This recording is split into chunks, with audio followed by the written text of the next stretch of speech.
Bu ayə Sıratəl-ləzina ən'amtə aleyhim Qayril məğzub aleyhim vələzzallin.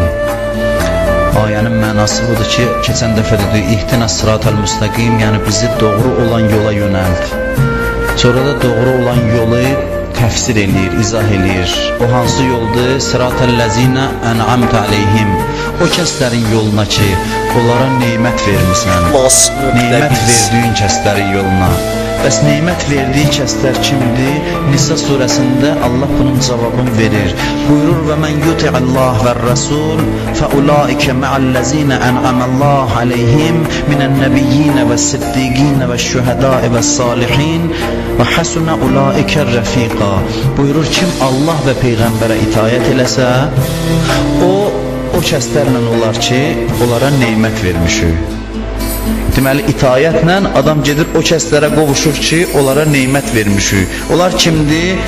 Ən-nəbiyyin, Peyğəmbərlər, siddiqin, siddiq doğrucu adama deyərlər, doğrucularla və şühəda, şəhidlər, Allahın neymət verdiyi şəxslər və salihin, salih insanlar, bunun içində imamlar da gedir, həm siddiqlərin içində, həm salihlərin içində.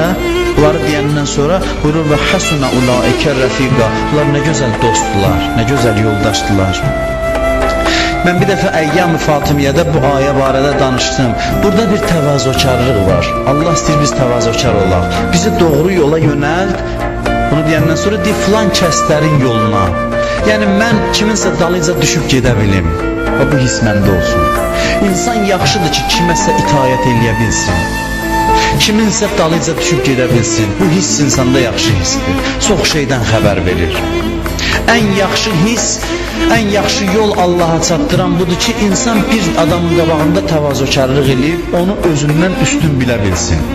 Bu çox üstün xüsusiyyətdir. Ona görə Allah deyir namazda hər gün denən, təkcə demə bizi düz yola yönəlt. Bir də denən kimlərin yoluna, yəni mən istəyirəm başqalarının izi ilə gedəm. Məndən üstünlər var, onların dalıyca gedəm. Bu dalıyca getmək xüsusiyyəti özü çox mühüm xüsusiyyətdir. İnsan başının üstündə baş görə bilirsə, bu çox mühüm xüsusiyyətdir insan üçün. Kiminsə qabağında təvazökarlıq eləyə bilirsə, o çox mühüm xüsusiyyətdir. Odur ki, namazda hər gün bunu təkrar deyir ki, məni neymət verdiyin kəslərin yoluna hidayət elə. Və bu böyük bir neymətdir. Kim dünyada Peyğəmbər və Əhl-i Beytlə və salihlərlə olarsa, qiyamətdə də onlarla bir yerdə olar. Peyğəmbər baxdı Həzrəti Əliyə, Həzrəti Peyğəmbər baxdı, dedi ki, ya Əli, sən və tərəfdarların, daha doğrusu sənin tərəfdarların mənim ətrafımda ağ üzlə nurdan olan minbərlərdə oturacaqlar. Səni sevmək belə bir dəyərdir. Səni sevənlər üzündən tanınacaqlar. Tanıtdırmağa ehtiyac yoxdur. Nur üzlə, ağ üzlə nurdan olan minbərdə mənim yanımda oturacaqlar və onlar cənnətdə mənim qonşularımdır. Dünyada Əhl-i Beytlə olarsansa, Peyğəmbər buyurur cənnətdə mənlə olarsan. Deyirlər, neçə neymət var ki, cənnətin özündən üstündür cənnətdəkilər üçün. Cənnətə girən adam üçün neçə neymət var cənnətin özündən üstündür. Biri də budur ki, cənnətdə Peyğəmbər və Əhl-i Beytə qonaq olar insan. Onun qonşusu olar. Bu cənnətin yeməli, içməli neymətlərindən üstündür. Bircə dəfə İmam Hüseyin ağanı görəsən cənnətdə özlə. O yerdəki İmam Hüseynin həqiqətini görəcəksən. Burada biz bədənini görürük, cismini, həqiqətini bəsirətdə adamlar görür. Amma cənnətdə Peyğəmbər və İmam Hüseynin ruhunun həqiqətini görəcək. Onlara baxmaq ləzzət olacaq, xoş olacaq insan üçün. Bir şəhidi yuxuda gördülər. Dedi ki, mən gedirik biz həftədə bir dəfə İmam Hüseyin ağanın görüşünə, oradan qaydandan məst oluruq, qəş eləyirik, özümüzdən gedirik. Ta bir müddət ki, yavaş-yavaş özümüzə gələk, ləzzətdən məst oluruq. Mənəvi məstlidir bu. Bunu ancaq dadan adamlar başa düşər. O adamlar ki, dünyada Əhl-i Beytlə bir yerdə idilər. Bunu deyəndən sonra buyurur, Qayril məğzub aleyhim vələzzalin. Məni neymət verdiyin kəslərin yoluna yönəlt, qəzəb elədiyin və azmış insanların yoluna yox. Bunların yolundan məni uzaq elə. iki dəstə insandan danışır. Bir azmış adamlar, azmış adam, bir də qəzəb, Allahın qəzəb elədiyi adamlar. Azmış adam o adamdır ki, özü səhv yoldadır, düz yolda gedənlərlə işi yoxdur. Bu bir cür azğınlıqdır. Özü Allahı tanımır, dindən uzaqdır, amma da işi yoxdur kim din yolundadır, kim yoxdur. Buna deyirlər azmış adam. İkinci qəzəb olunmuş adam kimdir?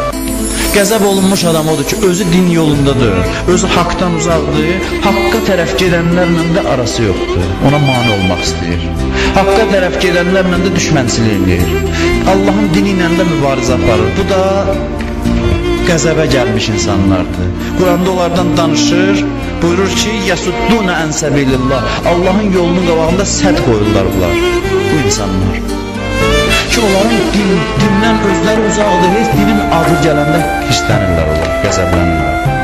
Bu cür insanlar. Biz də namazda hər gün deyirik ki, İlahi bizi düz yola yönəlt, nemət verdiyin kəslərin yoluna, bu kəslərin yoluna yox ki, yolunu azıblar və dinlə düşmənçilik edirlər. Görün təhlükə nə qədərdir ki, bu günün namaz qılanı deməli sabah elə adam ola bilər ki, dinin yolunda sədd ola, dinin düşməni ola. Ona görə Allah deyir ki, bugün namaz qılırsansa, hər gün namazda istə ki, Allah səni onlardan eləməsin. Heç də məğrur olma ki, bugün mən ibadət edirəm, görün nəyi dua elə ki, bugün mən namaz qılıram, hər gün Allahdan istə ki, sabah elə olmasın ki, mən dinimin düşməni olam. Çünki belə şeylər tarixdə çox olub və İmam Hüseyin ağanı da qətlə yetirənlərin çoxsu əvvəldə İmam Hüseyini sevən və Əhl-i Beytin yanında olan adamlar idi ki, Allah nəzərini çəkəndə insan bax o dərəcə uçuruma yuvarlanır ki, bugün Əlini sevir, sabah Hüseyini şəhadətə çatdırır, İmam Hüseyini qətlə yetirir. Yəni bu Allahın nəzəri insanın üzərindən çəkilsə, insan bu dərəcə tənəzzül edə bilər. Allah bizi imanla yaşadıb, imanla dünyadan aparsın inşallah.